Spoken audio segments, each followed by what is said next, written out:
The town of Ravenswood had always been shrouded in mystery. Nestled in a remote valley, it was a place forgotten by time, where the past lingered in the air like a thick fog. Sarah, a young historian with a penchant for the macabre, found herself drawn to this secluded village by tales of its ancient cemetery, a place whispered to be cursed by those brave enough to speak of it. As Sarah stepped off the rickety bus, she felt an immediate chill, the kind that seeps into your bones and refuses to leave. The town seemed deserted, its narrow streets lined with dilapidated buildings that leaned towards each other as if sharing secrets. She pulled her coat tighter around her and headed towards the Ravenswood Inn, where she would be staying during her research.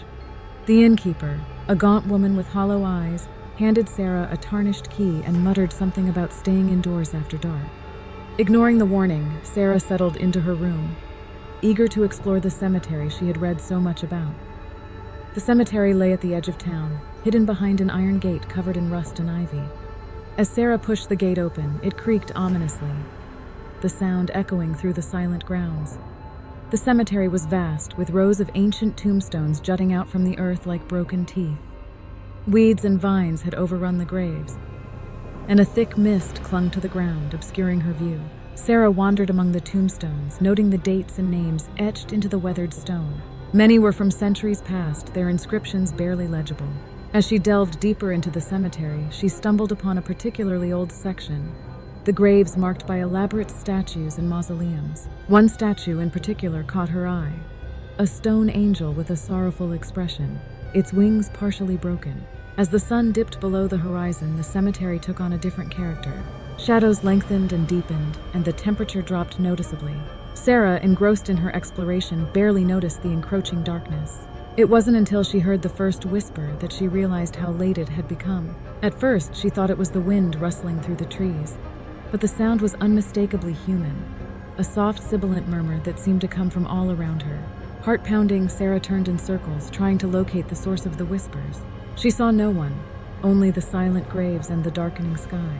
Determined to stay calm, Sarah pulled out her flashlight and began making her way back towards the entrance. The whispers grew louder, more insistent, and she felt an overwhelming sense of being watched. Panic set in as the path seemed to stretch endlessly before her, the gate nowhere in sight. Suddenly, a figure stepped out from behind a tombstone. Sarah's flashlight beam caught the gaunt face of the cemetery caretaker, his eyes wide with fear. He rushed towards her, grabbing her arm with a grip that was surprisingly strong for someone so frail. "You shouldn't be here," he hissed, his voice a frantic whisper.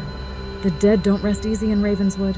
With Margaret's guidance, Emma conducted the ritual, speaking words of forgiveness and letting go of the past. The malevolent spirit resisted, but with a final burst of energy, it was banished, leaving the mansion in eerie silence. As dawn broke, the mansion felt different, lighter, almost peaceful. The oppressive atmosphere had lifted, and the whispers were gone. Emma knew she had succeeded in releasing the spirits trapped within its walls. She spent the next few days documenting her findings and reflecting on her journey. The experience had given her a deeper understanding of the paranormal and a sense of closure regarding her brother's death. On her last day at the mansion, Emma took one final walk through its halls. In the library, she found a locket belonging to Margaret, containing a small portrait of her children. She placed it on the mantle, a tribute to the family that had suffered so much. As she drove away from the mansion, a faint whisper echoed in her mind, a reminder that while the past might be laid to rest, its echoes never truly fade away. Emma returned to the Van Buren mansion the next evening, armed with the new information from Mr. Abernathy. She felt a renewed sense of purpose as she prepared for another night of investigation. She set up her equipment in various rooms, focusing on the master bedroom where Margaret had died, and the nursery, which seemed to be a focal point of the paranormal activity. As Emma reviewed the journal, she noticed something she had overlooked before, a map of the mansion with cryptic markings in the margins. One marking in particular, a star in the basement, piqued her interest. With a deep breath, she decided to explore the basement, despite the dread it filled her with. The basement stairs creaked under her weight, and the air grew colder with each step. The flashlight beam danced over old furniture, forgotten toys, and cobweb-covered crates. In the far corner, she saw a heavy wooden door slightly ajar. Pushing it open, she found a small hidden room. Inside, the walls were lined with old books and strange symbols. At the center was an altar covered in dust and cobwebs. Emma's heart raced as she realized this was where the dark rituals had been performed. The markings on the map indicated that this was the heart of the curse. Suddenly, she felt a cold hand on her shoulder. She spun around to see a translucent figure, Margaret, her eyes pleading. "Help us," she whispered, her voice barely audible. Emma knew she had to act quickly.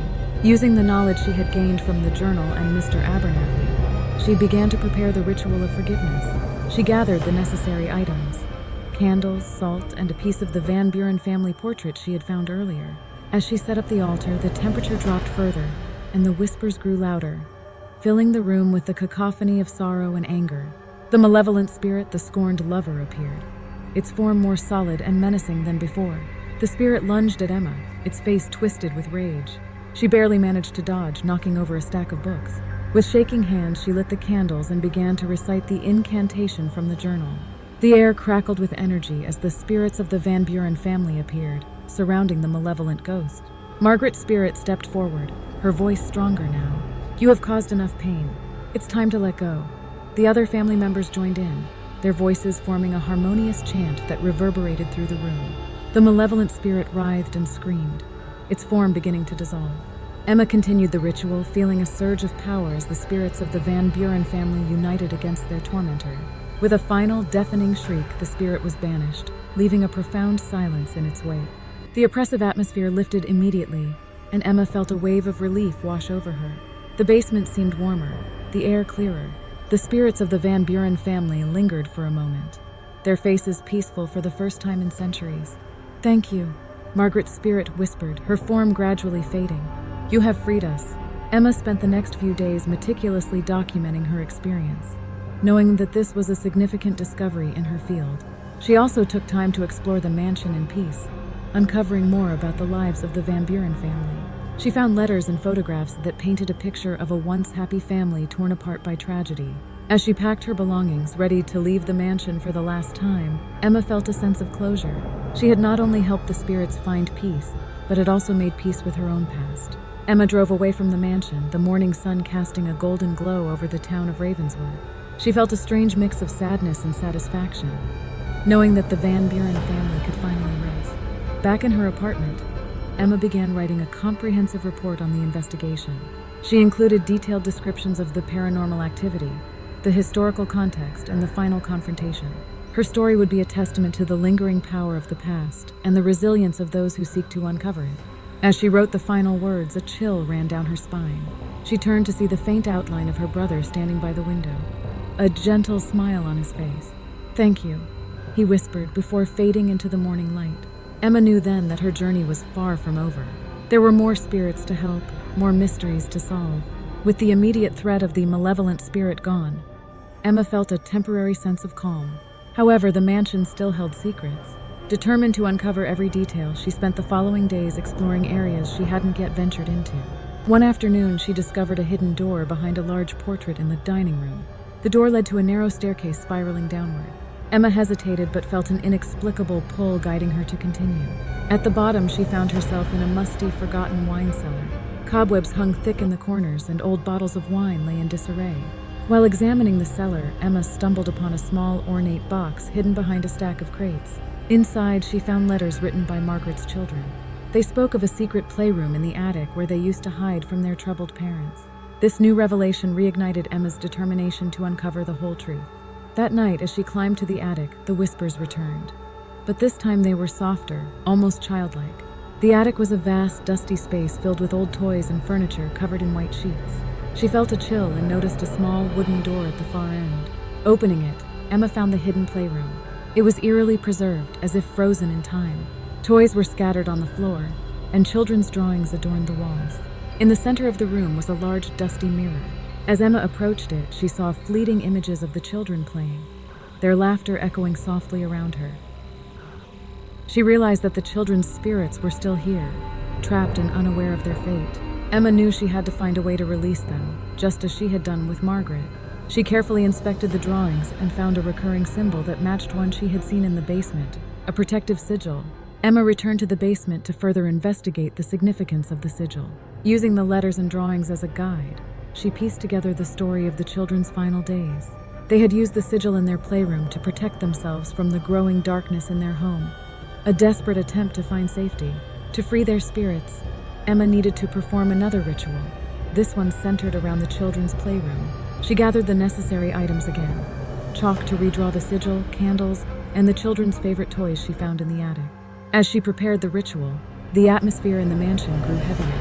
The temperature dropped and the whispers turned into sorrowful cries. The presence of the malevolent spirit lingered, weakened but still there, trying to maintain its hold on the children's spirits.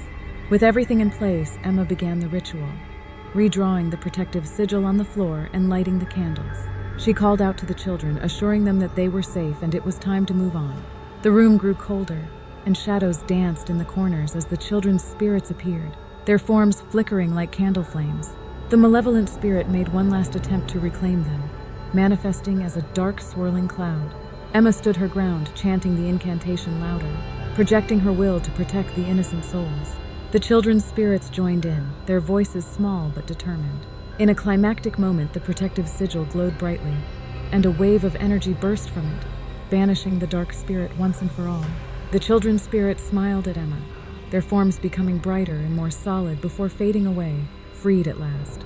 The mansion now felt truly at peace. The oppressive atmosphere had lifted entirely, leaving a serene silence. Emma felt a profound sense of accomplishment and relief. She had not only uncovered the mansion's dark secrets, but had also freed the trapped souls. She spent the next day carefully documenting every part of her journey. The discovery of the hidden playroom and the children's letters added a deeply emotional layer to her report.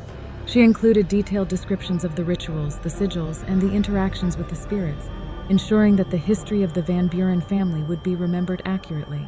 Before leaving the mansion, Emma decided to pay her respects to the Van Buren family one last time. She placed the children's toys back in the playroom and tidied up the space, turning it into a small memorial. She hoped that future visitors would feel the peace she had worked so hard to restore. As Emma drove away from the Van Buren mansion, she couldn't help but glance back one last time. The old house no longer seemed as menacing. In fact, it looked almost welcoming in the morning light.